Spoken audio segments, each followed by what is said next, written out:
नमस्कार बंधुरा आज आमी सजने डाटार एक निरामिष रेसिपि निये हाजिर हयेछि। बाजारे एखन प्रचुर परिमाणे सजने डाटा पाওয়া যাচ্ছে আর এই সময় सजने डाटा खाওয়া आमादेर शरीरेर पक्षे भीषण दरकार। सजने डाटार এই निरामिष रेसिपिटी आपनारा जे कोनो निरामिषेर दिने बानिये निते पारेन, खेते असाधारण लागे। दुपुरे गरम भातेर संगे এই रेसिपिटी थाकले आर किछुई दरकार हबे ना। ताहले चलुन शुरू करी आमार आजकेर रेसिपि। सजने डाटा रेसिपिटी बानाবার জন্য আমি সারা রাত 1 কাপ मटर डाल भिजिए रेखेছিলাম। সেটা একটা মিক্সিং জারের মধ্যে নিয়ে নিয়েছি। তাতে কয়েকটা কাঁচা লঙ্কা, অল্প একটু আদা কুচি, নুন আর স্বাদমতো চিনি দিয়ে দিয়েছি। দিয়ে ডালটার একটা মিহি পেস্ট করে নিয়েছি। ডালটা খুব বেশি মিহি হয়নি, অল্প অল্প ডাল ডাল রয়েছে, তাতে অসুবিধে কিছু হবে না এই রেসিপিটির জন্য। এই ডাল বাটাটা আমি প্রথমে বড়া ভেজে নেব। কড়াইতে সরষের তেল দিয়ে আমি ডালটার বড়া ভেজে নিচ্ছি। কয়েকটা বড়া আমি দিয়ে দিয়েছি, একটা ব্যাচের বড়া ভাজতে দিয়ে দিয়েছি।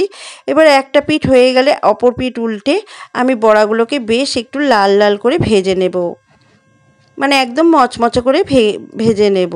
দেখুন আমার বড়াগুলো লাল লাল করে ভেজে নেওয়া হয়ে গেছে। একটা ব্যাচের বড়া ভাজা হয়ে গেছে আর একটা ব্যাচের বড়া আমি ভাজতে দিয়ে দিচ্ছি। দিয়ে সমস্ত বড়াগুলো আমি এইভাবে এক এপিট ওপিট করে ভেজে নিয়ে তুলে রাখবো। এই রেসিপিতে এই মটর ডালের বড়াটা দিয়ে এই রেসিপিটি করলে খেতে অসম্ভব সুন্দর লাগবে। দেখুন আমার ডালের বড়াগুলো ভেজে নেওয়া হয়ে গেছে। ডালের বড়াগুলো আমি এক সাইডে রেখে দিচ্ছি। এবারে চলে যাব মূল রান্নায়। ওই ডাল বড়া ভাজার তেলেই আমি দিয়ে দেবো একটা শুকনো লঙ্কা আর হাফ চামচ পাঁচ ফোড়ন ফোড়নের জন্য। ফোড়নটা ভাজা ভাজা হলে লম্বা করে কেটে রাখা আলুগুলো প্রথমে আমি দিয়ে দেব। এই রেসিপিটির জন্য আলুগুলো আমি লম্বা লম্বা করে কেটে নিয়েছি। সমস্ত আলুগুলো দিয়ে দিয়েছি। দিয়ে আলুগুলো বেশ ভালোভাবে একটু ভেজে নেব। আলুগুলো ভাজার সময় আমি একটা জিনিস দিয়ে দেব, অল্প একটু হলুদ গুঁড়ো দিয়ে দেব। আলু ভাজার সময় আলুতে অল্প একটু হলুদ দিয়ে আলুটা ভাজলে আলু ভাজার কালারটা দারুণ আসে। আলুটা দেখুন আমার ভেজে নেওয়া হয়ে গেছে। এবারে আমি যে সজনে ডাঁটাগুলো কেটে রেখেছিলাম সেই সজনে ডাঁটাগুলো দিয়ে দেব। দিয়ে আলুর সঙ্গে একটু হালকা করে ভেজে নেব। সজনে ডাঁটাটা খুব বেশি ভাজবো না, হালকা করে একটু আলুর সঙ্গে তেলে নাড়াচাড়া করে নেব। এই সময় দিয়ে দেব আমি আগে থেকে টমেটো আর আদার পেস্ট করে রেখেছিলাম। টমেটো, আদা আর কাঁচা লঙ্কা, সেই টমেটো, আদা, কাঁচা লঙ্কার পেস্টটা দিয়ে দেব। দিয়ে সমস্ত কিছু খুব ভালোভাবে কষিয়ে নেব। এবারে আমি এখানে গুঁড়ো মশলাগুলোও দিয়ে দেব। হাফ চা চামচ হলুদ গুঁড়ো দিয়ে দিলাম আর দেব স্বাদ মতো নুন। নুন আর হলুদটা দিয়ে আবার একটু ভালোভাবে সব কিছু কষিয়ে নিতে হবে। সবজিগুলো বেশ খানিকক্ষণ কষিয়ে নেওয়ার পর একটু রঙের জন্য দিয়ে দেব কাশ্মীরি লাল লঙ্কার গুঁড়ো হাফ চামচ। এটা দিলাম আমি এই রেসিপিটির রঙের জন্য। দিয়ে খুব ভালোভাবে সমস্ত কিছু কষিয়ে নিতে হবে।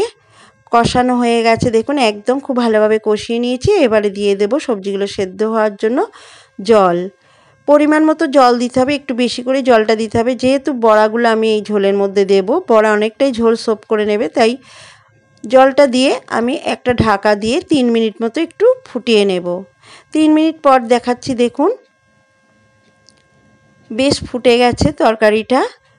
এবারে আমি এখানে কয়েকটা চেরা কাঁচা লঙ্কা দিয়ে দিলাম, এই 3টে মতো। ঝালটা আপনারা আপনাদের পছন্দ মতো দেবেন। কাঁচা লঙ্কাটা দিয়ে আবার খানিকক্ষণ রান্না করে নিয়েছি আমি। আরও 2 মিনিট মতো রান্না করে নেওয়ার পর দেখে নেব আলুগুলো সেদ্ধ হয়েছে কি। আলুগুলোও সেদ্ধ হয়ে গেছে, ডাঁটাগুলোও সেদ্ধ হয়ে গেছে। এবারে ভেজে রাখা বড়াগুলো দিয়ে দেব। ভেজে রাখা বড়াগুলো দিয়ে ঝোলের সঙ্গে খুব ভালোভাবে একটু মিশিয়ে নেব।